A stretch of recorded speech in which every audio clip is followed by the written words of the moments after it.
दोस्तों daily current affairs और educational videos के लिए चैनल को सब्सक्राइब जरूर करें और बेल आइकन भी दबाएं। Hello everyone, welcome to exam class work. दोस्तों आज के वीडियो में 2 जुलाई 2021 के जितने इंपॉर्टेंट क्वेश्चन हैं वो यहाँ पर हम डिस्कस कर रहे हैं। फर्स्ट क्वेश्चन देखते हैं। फर्स्ट क्वेश्चन है, किस कंपनी ने 2032 तक 60 गीगावाट नवीकरण ऊर्जा यानी रीन्यूएबल एनर्जी क्षमता बढ़ाने का लक्ष्य रखा है? तो दोस्तों सही जवाब है यहाँ पर NTPC, national thermal power corporation. ठीक है, ये एक नवरत्न कंपनी है। इन्होंने यहाँ पर डिसाइड किया है कि ये लोग 2032 तक रीन्यूएबल एनर्जी के तहत यहाँ पर 60 गीगावाट तक का एनर्जी वहाँ से ये लोग गेन करेंगे। ठीक है, अब एनटीपीसी ने यहाँ पर डिक्लेयर किया है कि जो पिछले सालों में वो जो लक्ष्य रख रहे थे वो नॉर्मल जो आपकी ऑर्डिनरी एनर्जी जो थी उसके लिए था, लेकिन इस बार जो लक्ष्य रखे गए हैं वो यहाँ पर रीन्यूएबल एनर्जी, जिसके अंतर्गत यहाँ पर हम लोग विंड एनर्जी की बात कर सकते हैं, इसके अलावा जो टाइडल एनर्जी है उनकी बात कर सकते हैं। तो ये सब नवीकरण एनर्जी के तौर पर जाने जाते हैं। तो यहाँ उन्होंने निश्चय किया है कि वो 60 गीगावाट तक का लक्ष्य हासिल करेंगे। ठीक है, चलिए अगला प्रश्न है किस राज्य में मेगा क्विंटल क्षमता वाले सीड प्लांट की शुरुआत करी गई है? तो सही जवाब है यहाँ पर जम्मू एंड कश्मीर। जम्मू कश्मीर के कठुआ ज़िले में यहाँ पर जो है मेगा क्विंटल क्षमता वाले एक सीड प्रोसेसिंग प्लांट की शुरुआत की गई है। ठीक है, अब इसका जो यहाँ पर जो इनॉग्रेशन किया है वो यहाँ पर जो स्टेट मिनिस्टर हैं मिस्टर जितेंद्र सिंह, उन्होंने यहाँ पर इसका जो है उद्घाटन किया है। अब इस सीड प्रोसेसिंग प्लांट के अंदर 16 लाख तरह के जो बीज हैं उनका यहाँ पर जनरेशन किया जाएगा और इसकी जो कैपेसिटी है वो 24 लाख सीड की है। प्रोसेसिंग यहाँ पर कैपेसिटी इसकी बनाई गई है। ठीक है, अब इससे कोशिश ये रहेगी इसका जो बीज यहाँ पर जो प्रोसेसिंग होके बनेंगे वो सिर्फ कठुआ में ही नहीं बल्कि पूरा जो जम्मू कश्मीर है उसमें यहाँ पर ये सब सप्लाई करे जाएंगे। और 2 स्टेट हैं जिनमें पंजाब और हिमाचल प्रदेश हैं, उन दोनों स्टेट्स में भी ये चीज़ पहुँचाई जाएगी। ठीक है, चलिए नेक्स्ट क्वेश्चन है, किस राज्य ने बर्मीज अंगूर लेटकू नाम के जो अंगूर हैं उन्हें दुबई निर्यात किया है? तो सही जवाब है दोस्तों यहाँ पर असम। देखिए ये बर्मीज अंगूर हैं जो अपने आप में एक फेमस एक प्रजाति है अंगूर की, जो काफ़ी टेस्ट में काफ़ी अच्छी और रिच होती है और काफ़ी फेमस है, काफ़ी महंगे भी आते हैं। तो यहाँ पर असम में इनकी पैदावार हुई है और इन्होंने इनको निर्यात किया है यहाँ पर दुबई में। ठीक है, चलिए नेक्स्ट क्वेश्चन देखेंगे। नेक्स्ट क्वेश्चन है, गुलियन बारे सिंड्रोम किस वैक्सीन से संबंधित है? तो दोस्तों ये सिंड्रोम एक न्यूरो सिंड्रोम है। ठीक है, गुलियन बरे नाम से इसको जाना जाता है और ये संबंधित है एस्ट्राजेनेका ऑक्सफोर्ड वैक्सीन से। दोस्तों अब इस वैक्सीन के अंदर ये होता है कि कुछ लोगों में ये देखा गया है कि एस्ट्राजेनेका जो वैक्सीन है वो लेने के बाद में उन्हें ये न्यूरो सिंड्रोम जो गुलियन बारे सिंड्रोम है इसके लक्षण उनके अंदर देखे गए हैं। तो एक तरीके से अगर हम बोलना चाहें तो ये भी बोल सकते हैं कि ये एस्ट्राजेनेका का एक तरीके से साइड इफेक्ट है। ठीक है, चलिए नेक्स्ट क्वेश्चन देख रहे हैं। नेक्स्ट क्वेश्चन है, कौन सी कंपनी के द्वारा कारगिल जिले में 23 गांवों का विद्युतीकरण यानी कि इलेक्ट्रिफिकेशन वहां पर किया जा रहा है? सही जवाब power grid corporation of India के द्वारा। और वहां पर कारगिल जिले के अंदर वैक्सीनेशन वैन बनाने और वहां पर लाइटिंग व्यवस्था को अच्छा करने के लिए यहाँ पर पावर ग्रिड ने एक टारगेट सेट किया है जिससे वो उस जिले के 23 गाँव के अंदर फुल यहाँ पर इलेक्ट्रिफिकेशन करने वाले हैं। ठीक है, तो power grid corporation of India इसका करेक्ट आंसर हो जाएगा। नेक्स्ट क्वेश्चन पे मूव कर रहे हैं।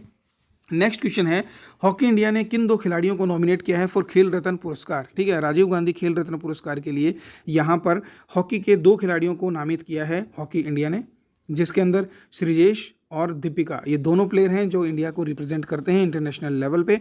तो यहाँ इन दोनों को नॉमिनेट कर दिया गया है खेल रत्न अवार्ड के लिए। ठीक है, चलिए अगला प्रश्न देख रहे हैं, क्वेश्चन नंबर 7। क्वेश्चन नंबर 7 है, शतरंज यानी चेस में सबसे कम उम्र के ग्रैंड मास्टर कौन बन गए हैं? तो देखिए यहाँ पर इनका नाम है अभिमन्यु मिश्रा। ये विश्व के सबसे कम उम्र के चेस ग्रैंड मास्टर बन गए हैं। इन्होंने एक रिकॉर्ड तोड़ा है जो 12 साल और 7 महीने का था, जो सर्जे करजाकिन नामक व्यक्ति का ये रिकॉर्ड बना हुआ था जिनकी उम्र इनसे थोड़ी ज़्यादा थी। लेकिन अभिमन्यु मिश्रा ने यहाँ पर 12 साल 4 महीने और 25 दिन की उम्र में ये टारगेट यहाँ पर उन्होंने अचीव कर लिया है। ठीक है, अब वो यहाँ पर सबसे कम उम्र के नेशनल मास्टर भी बन गए हैं। अमेरिका के बने थे जब उनकी उम्र 9 साल थी। ठीक है, 2 साल पहले उन्होंने एक रिकॉर्ड भी तोड़ा था जो इंडिया के आर प्रज्ञानंदा थे, उनका जो यंगेस्ट इंटरनेशनल मास्टर का जो अवार्ड था वो भी उन्होंने तोड़ा था। अब दोस्तों आप लोगों के लिए एक फैक्ट यहाँ पर है, विश्वनाथन आनंद हैं वो यहाँ पर इंडिया की तरफ से पहले ग्रैंड मास्टर बने थे। ठीक है, चलिए अगला प्रश्न देख रहे हैं। अगला प्रश्न है, IFUNA के चेयरमैन कौन बने हैं? तो दोस्तों सही जवाब है यहाँ पर जस्टिस शंभूनाथ श्रीवास्तव। IFUN एक यूनाइटेड नेशंस के तहत बना हुआ एक इंस्टीट्यूट है जो लॉ मैनेजमेंट और जो है लॉ से रिलेटेड चीज़ों को यहाँ पर अप्लाई करने के लिए काम में लाया जाता है। और 1953 में इसकी स्थापना हुई थी और यहाँ इनके जो चेयरमैन हैं वो रिटायर्ड जस्टिस हैं शंभूनाथ श्रीवास्तव, उनको यहाँ पर बना दिया गया है। इसका जो हेडक्वार्टर है वो यहाँ पर नई दिल्ली में स्थित है। ठीक है, चलो अगला प्रश्न देखेंगे। अगला प्रश्न है भारत का स्वदेशी ड्रोन डिफेंस सिस्टम कौन सा है? तो दोस्तों उस सिस्टम का नाम है इंद्रजाल। इंद्रजाल नाम का एक सिस्टम है जो यहाँ पर ग्रीन रोबोटिक्स ने बनाया है और ये भारत का पहला, ठीक है, ये भारत का पहला स्वदेशी ड्रोन डिफेंस सिस्टम है जिसके अंतर्गत ये यहाँ पर हवा में आने वाली किसी भी तरीके की जो भी कोई सस्पेक्टेड थिंग होगी उन पर अटैक कर सकता है। और 1000 से 2000 स्क्वायर किलोमीटर के अंदर जितने भी एरियल थ्रेट्स होंगे, जो हवा के द्वारा कोई भी वस्तु या कोई बॉम्ब या किसी भी तरह की मिसाइल या जो भी चीज़ें आ सकती हैं उनसे प्रोटेक्ट करने में ये काफ़ी मदद करेगा। बेसिकली ये कंट्रोल करेगा अनमैन्ड एरियल व्हीकल यानी यूएवीज और लो रेडार क्रॉस सेक्शन जो आरसीएस टारगेट्स होते हैं उन सबको हिट करने के लिए यहाँ पर ये भारत ने ड्रोन डिफेंस सिस्टम बनाया है। ठीक है, देखिए हमने दोस्तों अभी देखा था कि जम्मू कश्मीर के अंदर जो यहाँ पर कुछ सस्पेक्टेड ड्रोन्स आए जिनकी मदद से वहाँ उन्होंने एक्सप्लोजिव डालने की कोशिश की। जो हमारा M17 का जो हैंगर था जम्मू कश्मीर एयरबेस में, इंडियन एयरफोर्स के एयरबेस में, वहाँ पे ट्राई करी गई कि उन लोगों को बॉम्ब से उड़ाया जा सके, लेकिन वो बच गए और ये चीज़ डिफ्यूज़ कर दी गई।